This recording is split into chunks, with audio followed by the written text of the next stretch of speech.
అక్కినేని హీరోల మూవీస్ లోనే కాదు, నిజ జీవితంలో కూడా ఊహించని ట్విస్ట్లు ఇస్తున్నారు.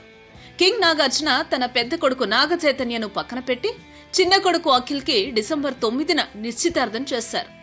యూరోప్ లో పెళ్లి జరుగుతుందని ప్రకటించారు. పెళ్లికి రాబోయే అతిథులకు టికెట్స్ కూడా బుక్ చేశారు. కానీ అఖిల్ శ్రీయాల పెళ్లి విషయంలో గందరగోళం నెలకొని ఉంది. తమ్ముడు పెళ్లి నిర్ణయం వాయిదా పట్టడంతో అన్నకి చిక్కులు తెచ్చిపెట్టింది. నాగ చైతన్య సమంతల నిశ్చితార్థం జనవరి 29న ఘనంగా జరిగింది. ఈ ఏడాది ద్వితీయార్థంలో వీరి పెళ్లి ముహూర్తం పెట్టుకోవాలని చూస్తున్నారు. అఖిల్ పెళ్లి సంగతి మర్చిపోవాలంటే తొందరగా ఇంట్లో శుభకార్యం జరిగితే బాగుంటుందని నాగ చైతన్యను తొందరగా పెళ్లి చేసుకోమని అక్కినేని నాగార్జున కోరినట్లు తెలిసిందే. ఎంత తొందరగా జరిగితే అంత మంచిదని చైతుని అడగడంతో అతను ఆలోచనలో పడ్డాడు.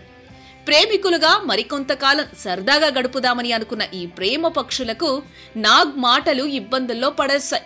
ముందుగా పెళ్లి చేసుకుందామా వద్దా అని సమంత చైతు ఆలోచిస్తున్నారు. త్వరలో నిర్ణయం తీసుకోనున్నారు.